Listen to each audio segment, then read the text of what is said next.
Train চলাচলের কথা ছিল, কিন্তু আমাদের কাছে কোনো অর্ডার আসে না এখনো। পরিস্থিতি খুবই স্বাভাবিক, কোনো গণ্ডগোল এখন পর্যন্ত দেখি নাই কোথাও। আন্দোলন তো আন্দোলনে, এটার জন্য একটা আতঙ্ক সেটা থাকবে, সেটা বিরাজমান। যাত্রীর চাপ খুব কম। আগে 6টা 7টা ট্রিপ হইতো, এখন 3টা 4টা। মানুষ এই গ্যাঞ্জামের ভয়ে মানুষ বেরো হয় না। তারপরে রাস্তার মধ্যে সেনাবাহিনী র্যাব আছে, তারপরেও দেখি অনেক খারাপ পরিস্থিতি, মানে খুবই খারাপ অবস্থা। 24 তারিখের পরের থেকে আর কি একটু স্বাভাবিক হয়েছে, ভালোভাবে চলতেছে।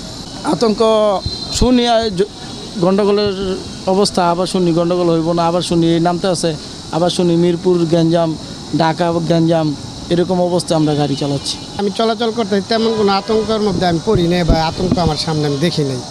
হয়তো একটু দেখা গেছে সময়তে কোনো কিছু জায়গার মধ্যে র্যাব দেখা যায় বা বিডিআর দেখা যায় বা সেনাবাহিনী দেখা যায়, এই পর্যন্তই, আর কোনো কিছু না। সকালবেলা আসছি, খুবই ভালো।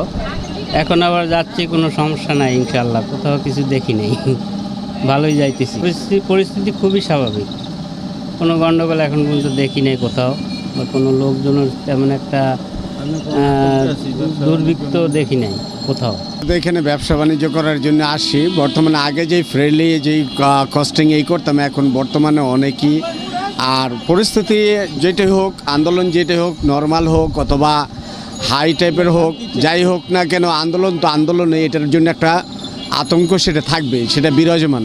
তবে আমরা আকুল আবেদন করি সেটা লোক সরকার প্লাস মন্ত্রণালয়ের কাছে, যে যদি এই সমস্যার সমাধান করা হয় তাইলে আমরা একটা স্বস্তি পাবো। ট্রেন চলাচলের কথা ছিল, কিন্তু আমাদের কাছে কোনো অর্ডার আসে না এখনো। ট্রেন আসলেই আমরা চালাই দেবো, আমরা রেডি আছি, সব কিছুই ওকে আছে, কিন্তু এখনও কোনো ট্রেন রেডি হয়নি, চলাচলের মতন কোনো খবর পাইনি আমরা। এটা সঠিক বলতে পারছি না এখন। আমাদের থেকে ঢাকার থেকে বলতে পারবে এরা, রেল ভবন থেকে কবে চালাবে। তা আমাদের কাছে তো এরকম ট্রেনও নাই, আমাদের কাছে এমন কোনো আসবে না। আমরা ঢাকার থেকে আসলেই আমরা ট্রেন চালাবো।